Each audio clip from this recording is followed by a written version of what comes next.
Après les rendez-vous à succès de Zolder et Francorchamps, le Belgian Gentleman Drivers Club 2013 s'est offert sa première excursion internationale de l'année en gagnant le superbe circuit de Dijon-Prenois. Ils étaient une fois encore une quarantaine à avoir effectué le déplacement vers la Bourgogne, prêts à en découdre sur 2 fois 2 heures, avec des épreuves programmées le vendredi après-midi et le samedi matin. Dès l'envol de la première joute, il apparaissait clairement que la piste vallonnée de Dijon convenait parfaitement au BMW M3 de la division 3 qui cadenassait le haut du classement, emmenant dans leur sillage une impressionnante meute.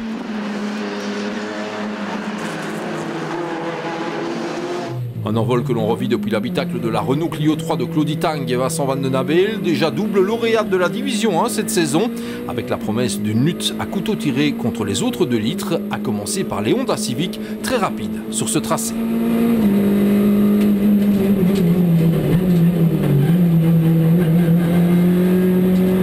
Pour leur deuxième apparition seulement en BGDC, John et Grégory Ras s'imposaient une nouvelle fois comme de sérieux prétendants à la victoire.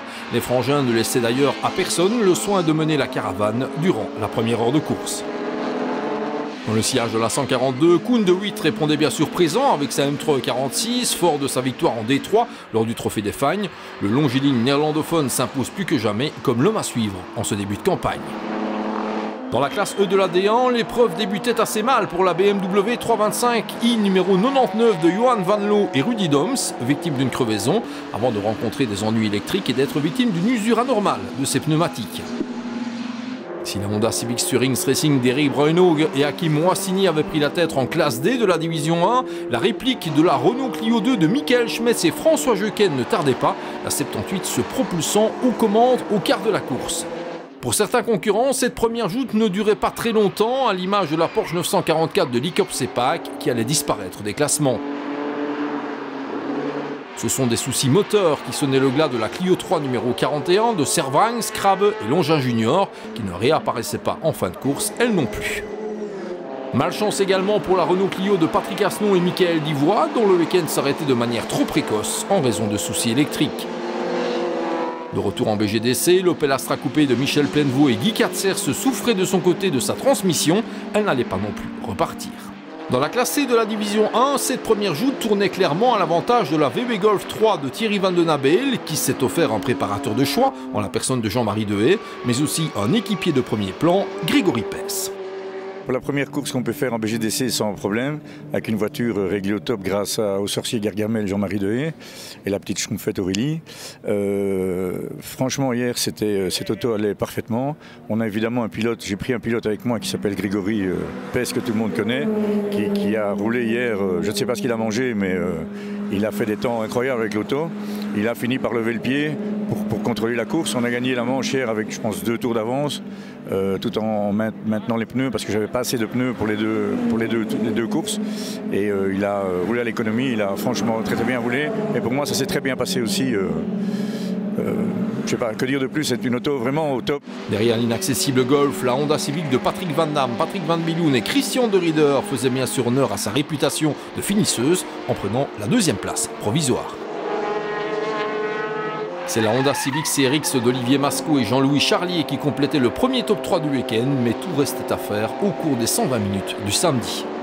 Contrairement aux concurrents des D3 et D1 en BGDC, le BMW Club Sport Trophy s'offrait 2 joutes distinctes à Dijon-Prenois.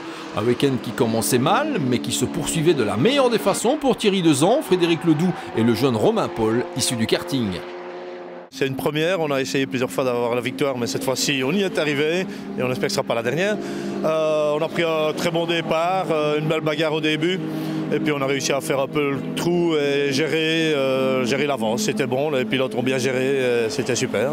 Ce sont Lorenzo Doniacuo, Johan Lambrecht et Jo Smets qui prenaient la médaille d'argent sur la 50, qui avait hérité d'un drive-thru en première partie de course. Le premier podium du Club Sport Trophy était complété par Pedro Bonnet et Guido Werks, ce dernier s'offrant de tonitruant début dans la coupe de promotion organisée dans le cadre du BGDC 2013, de quoi ravir son équipier. Het is een zeer leuk circuit, een klein circuit, maar met heel veel niveauverschillen. Het was eventjes wennen, maar we hebben ons zeer goed geamuseerd. Het weer was gisteren iets beter en we hebben gisteren al dadelijk een eerste race gehad waar we derde geworden zijn. En momenteel liggen we nu eerste in de tweede race, dus laten we hopen dat we zo kunnen finishen. Mais qu'on ne s'y trompe pas, la meilleure classe E de l'AD1 était la BMW 325i de Jan de Vogt qui pointait en tête de la hiérarchie à mi-parcours. Dans la classe D de l'AD1, la démonstration de la Honda Civic sur Rings Racing d'Eric Bruinhoog et Hakim Moissini subissait de nombreux coups d'arrêt d'origine électrique, de quoi renvoyer la 71 assez loin dans le classement général. Nee, in de kwalificatie ging het heel goed. We hadden de tweede tijd.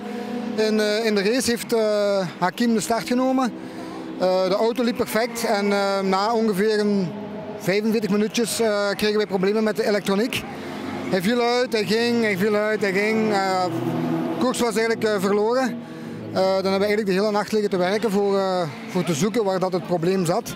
Une Honda pouvant en cacher une autre, c'est un Raphaël van der Straten des grands jours qui surgissait au volant de l'ex-Civic Rose, devenu Diable Rouge, et une première manche, une dans l'escarcelle de la 23. Sans se précipiter, Claude Tang et Vincent Van den Abel se positionnaient bien sûr en ordre utile, prêts à profiter de la moindre défaillance de cette autre Honda Civic. C'est vraiment une belle course, j'ai fait le premier relais et puis on est parti tout de suite, c'était un bon tempo parce que pendant les essais on avait fait des réglages qui n'étaient pas terribles, donc on est parti 13e et au fur et à mesure on a su monter et on jouait la 4-5e place en même temps pendant, je dirais, au bout d'une bonne demi-heure, pendant 20-25 minutes, on a fait des belles bagarres avec Michael Schmetz, avec la Clio et Raphaël van der Straten qui était en pleine forme. Donc on a fait une bagarre à 3 pendant 20-25 minutes, c'était très chaud, c'était fair play mais par moments un peu très juste. Et donc moi c'est ce que je retiens. Et du coup après Raphaël a su continuer et puis Vincent a pris le relais, il a préservé la 5e place et la 2e en BGDC quoi, donc en 2 litres. De cette première joute, on retiendra la formidable passe d'armes entre les meilleures voitures de la classe D, de quoi offrir aux pilotes des moments délicieux sur le toboggan dijonnais. Seul à bord de sa Renault Clio 3, Paul Lejeune n'était plus verni qu'Aspa, ce qui lui permettait d'accrocher un top 3 au terme de la première joute. Belle remontée pour Emilien et Denis Buffet, dont la Renault Clio 3 numéro 32 était une autre candidate au podium final chez les 2 litres. La 32 devançait la Clio de la 2e génération, domptée par Vincent Desprier et Yves Van Collen, bien dans le coup, elle aussi. Quant à la meilleure des mini, il s'agissait de la 16 de Patrice Lacroix, 6e de la classe D à mi-parcours. Moins de chance pour la Renault Clio 2 de Michael Schmetz et François Jeuken, qui pointaient bien sûr dans le groupe de tête avant de perdre pied. Très bon départ, je suis tout de suite dans le rythme, j'essaye de suivre les BM qui sont beaucoup plus rapides que nous évidemment, bien en tête de la classe, donc tout se passait à merveille. On a eu malheureusement une coupure moteur complète, coupure d'alimentation électrique. J'ai dû attendre que la voiture soit à l'arrêt, donc là c'était déjà 15 secondes de perdu. Bon, c'était pas grave en soi, malheureusement je suis touché par un autre concurrent par la suite qui ne me voit pas, il est venu s'excuser, j'apprécie son geste, mais malheureusement c'est 2-3 tours qu'on aura du mal à récupérer aujourd'hui. On passe à la division 3 où John et Grégory Ras devaient se contenter du 2e rang, pouvant regretter le temps perdu lors d'un pit stop un peu long. La seule chose c'est qu'on a perdu 20 secondes au ravitaillement parce que la voiture n'est pas prévue pour de l'endurance et le remplissage d'essence est assez hasardeux. Donc on a perdu 20 secondes malheureusement au stand et on finit je crois avec 11 secondes d'écart sur le 2e, donc je pense que le résultat est assez bon. Mon frère ne connaît pas la voiture, donc lui il est globalement un peu plus lent que moi, il ne la connaît pas très bien. Donc je pense que le résultat est très bien pour une 2e course. C'est dès lors Koen de Witt qui s'offrait la première partie de la bataille au volant de sa M3 E46, bénéficiant d'un avantage provisoire de 11 secondes 7, autrement dit, pas grand-chose. Excellente prestation du trio luxembourgeois de la 141, Guy Hoffelt et Sven Zebar pointant en 3e position à mi-chemin, prometteur pour la suite. Pas en mesure de suivre le rythme des 3 BMW de pointe, la M3 E36 numéro 75 de Christian Eck et Gaël Frère s'en tiraient avec une 4e place provisoire en attendant mieux. Nettement moins bien pour Benoît Navet et Alain Ferraille qui accumulaient les retours au stand pour une histoire à la gomme. À vouloir serrer le budget au maximum, on tourne depuis longtemps avec des pneus d'occasion et Dijon ne pardonne pas. Donc après quelques tours où on a fait un temps honorable, on se retrouvait avec une dégradation totale au point d'exploser des pneus. On a remporté un prix ce week-end, c'est celui du plus grand nombre d'arrêts au stand et du plus grand changement de pneus. Ça c'est nous et loin devant tout le monde. Une courte nuit plus tard, c'était reparti pour 120 nouvelles minutes de course, soit l'acte 2 du BGDC à la sauce bourguignonne. Et si les BMW de la division 3 s'élançaient de nouveau aux avant-postes, elles allaient devoir composer en début de course avec la Honda Civic numéro 71 de ce diable d'Eric Bruinhoog, déchaîné et motivé comme jamais. Contre toute attente, la Honda Civic 71 s'offrait en effet le luxe de prendre provisoirement le meilleur sur les M3 E36 et E46 pour pointer en tête du classement, tout simplement magique. Dans le clan luxembourgeois, cette seconde joute débutait mal pour la M3 E36 de Hoffel, Zebar et Linster, Gilles Linster étant contraint de s'immobiliser très tôt, ce qui lui ôtait toute chance de briller. Dans le dernier virage, la voiture a fait un bruit bizarre et maintenant, je sais pas, ils sont en train de voir.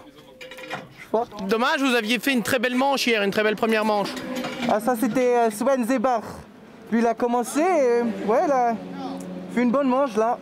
Après le one-man show de Bruinhoog, les BMW de la division 3 reprenaient le meilleur sur la Honda Civic au sommet de la hiérarchie. Et si la 142 de John Gregory Rass continuait de maintenir la pression sur la 64 de Koen De Wit, elle héritait d'un tour de pénalité en vue de l'arrivée pour dépassement sous drapeau jaune, ce qui l'a laissé au deuxième rang absolu. Comme à Francorchamps, Koen De Wit a pu compter sur une monture parfaitement fiable pour faire la différence et s'offrir une deuxième victoire consécutive, bien évidemment synonyme de succès au classement général cumulé. Et si 2013 était tout simplement l'année de Wit. Het was een mooie wedstrijd. Hij was zeer snel op het rechtstuk. Ik was snel op het bochtig gedeelte. Maar ik heb er moeten voor vechten het laatste uur eigenlijk. Dus het was een mooie race. En gisteren ook. En een tweede overwinning tussen een mooie seizoen. Ja, het is goed zo dat Dingen niet hier is, de 46. Nu, dat is goed voor het kampioenschap. Dus valt goed mee. Après leurs problèmes pneumatiques de la veille, Benoît Navet et Alain Ferraille ont enfin chaussé des enveloppes neuves, mais pas de type racing sur leur M3 36. Résultat, une troisième place en Détroit au terme de ces 120 minutes du samedi, mais seulement le 6e rang au classement cumulé. Malgré nos pneus donc semi-slick, mais au moins on a remarqué que le problème était au départ les pneus. Maintenant on a remarqué également que c'est au niveau suspension qu'on doit bien modifier, mais on a eu au moins une constante durant toute la course. C'est dès lors la M3 de Christian Eck et Gaël Frère qui complétait le podium cumulé en division 3, quand bien même 6 rondes ont été concédées aux meilleurs au terme de ces 2 fois 2 heures de course. Très belle prestation pour la M3 numéro 17 de Johan Huygens, Ralf Vloesem et Bart van Goydesenhoven qui prenaient la 4e place le samedi, mais aussi au classement cumulé. La 17 devançait d'une vingtaine de secondes à peine la voiture sœur de Thierry Grissouille et Rudy Spiegeler. Mais le VGDC, c'est avant tout les concurrents de la Division 1 et le samedi, il n'y en a eu que pour la Honda Civic numéro 71 d'Éric Bruinhoog et Hakim Ouassini qui s'est joué de la concurrence pour l'emporter. Hélas, ces ennuis de la veille ne l'ont pas aidé au classement général, la laissant au 3e rang. Belle prestation malgré tout sur ce circuit pour grands garçons. Vainqueur la veille, Raphaël van der Straten savait qu'il n'avait qu'à surveiller ses petits camarades de jeu pour s'imposer au général. Mission allègrement accomplie, la Civic VDS Racing Adventures offrant un doublé au Honda le samedi, non sans s'imposer au classement général. Je me suis super bien amusé. Je veux dire, je suis parti un petit peu sur des œufs ce matin pour la deuxième manche parce que la piste était relativement grasse. Et je crois que j'ai traîné un petit peu trop d'ailleurs. Mais enfin bon, une fois que j'étais dans le rythme, ça a été bien. Une Honda qui a parfaitement répondu à l'attente, pas de souci? Aucun souci, rien du tout. Elle va comme une horloge. Au classement du BGDC, c'est néanmoins la Renault Clio 3 numéro 12 de Claudie Tang et Vincent Van Den Abel qui réalisent la bonne affaire, pointant au 2e rang absolu, un résultat qui ont fait le bolide de référence en délitre depuis le coup d'envoi de la saison. Fortune diverse pour les autres favoris en classe 2, Paul Lejeune tentant un pari pneumatique osé le samedi qui allait s'avérer non payant. Il n'en préservait pas moins la 4e place au classement général. 4e le samedi, François Jeuken et Michael Schmetz ont complété le top 5 au général, dans un style toujours aussi flamboyant qui a laissé quelques traces sur la carrosserie. Un excellent week-end, un circuit que je découvrais moi personnellement, un circuit extraordinaire, on s'est vraiment bien amusé. J'avais à peine fait un demi-tour aux entraînements que j'étais déjà conquis par l'endroit. Et ma foi, une belle course, quelques petits incidents, mais bon voilà, c'est la course, mais on s'est vraiment bien amusé. La régularité aura été le maître mot au sein de la famille Buffet, Denis et Emilien prenant la 5e place de classe le samedi, ce qui les laissait 6e du classement général. Ce sont des Clio de plus ancienne génération qui complétaient le classement avec la 29 de Deprier et Van Kolen devant la 80 de Van Kersbilk et Rieul. Patrice Lacroix ralenti par des soucis sur la Mini Cooper S numéro 16, c'est la 22 de Julien et Étienne Nicops qui décrochait la palme dans cette officieuse course dans la course, prenant la 9e place en 2 litres, devançant la 34 d'Olivier Hénin et Salvatore Aragonesi. Pas de rebondissement en classe E de la division 1 avec une nouvelle victoire pour la BMW 325i de Jan de Vogt, bien évidemment large vainqueur au classement général. Het was gewoon fantastisch. Het was een prachtig weekend. Knappe organisatie, een mooi circuit, zeer snel circuit. En ik heb me heel goed geamuseerd. Het was fantastisch. Helemaal geen probleem met die BMW? Nee, eigenlijk niet. Op het einde van de race gewoon een beetje ondersturen, omdat de banden wat begonnen te verslijten natuurlijk. Maar voor de rest geen probleem. Met dank aan het team natuurlijk, die dat zo prachtig in orde brengen om onze wagens startklaar aan de race te brengen. Cette fois tout s'est bien passé pour la voiture sœur de Van Loo et Doms, mais il est bien connu que le temps perdu la veille ne se rattrape jamais. Ce qui nous amène au BMW Club Sport Trophy où la variété était une fois encore au rendez-vous, avec cette fois une victoire pour la 54 de Pedro Bonnet et Guy de Werx, troisième la veille. Résultat similaire par contre pour le jeune Lorenzo Doniacuo, lui aussi issu du karting, accompagné de Lambrecht et Smets, deuxième le vendredi, deuxième le samedi, la 50 n'a jamais quitté le haut du classement. Quant à Thierry Dezan, Frédéric Ledoux et Romain Paul, ils s'offraient un nouveau podium après leur victoire de la veille. Une variété dans la hiérarchie de nature à combler le staff du BMW Club Sport Trophy. Je pense que c'est très bien passé, on s'est très bien amusé. Je suis surtout content de l'équipe de Thierry Dezan. Quand ils sont venus ici vendredi, ils ont eu un problème moteur. On leur a prêté une nouvelle voiture et ils ont 2 fois fait le podium, c'est vraiment mérité. Aussi l'équipe de test driver, ils ont eu un peu de malchance avec la tactique, dépasser le drapeau jaune et un tour de pénalité, mais ils étaient quand même 2 fois sur le podium. Et aussi Guy de Werx qui fait sa première course, je suis tout content de ce qui a été réalisé ce week-end. On signalera que le géo du Club Sport Trophy, Jan Horemans, associé à Christophe Deneve, prenait la 4e place le samedi, alors que la veille, il s'était quelque peu égaré en trajectoire avec visite des bas-côtés dijonnais. Ja, ik wou zelf ook even van het circuit van Dijon proeven en ik ben dan een beetje over mijn talenten heen gegaan. En in het snelste gedeelte, ja, wagen niet meer gerecupereerd en wedstrijd moeten staken in de vangrail. Ja. 2 autres BMW Club Sport Trophy ont bouclé ces épreuves, à savoir la 9 d'Olivier Hermans et Davy Convens et la 51 de Fabrizio Valentino et Pascal Bendib. En classe C, le week-end a été uniforme, avec une nouvelle domination attendue de la VB Golf 3 de Van den Abel et PS, qui nous a presque fait oublier l'absence de la Golf 2 de Tony Kevers. C'est la Honda Civic de Rudy Tirou et Rodrigue Gillion qui s'offrait la médaille d'argent le samedi, mais aussi au classement général, avec dans ses entrailles un moteur de série enfin synonyme de plus grande fiabilité.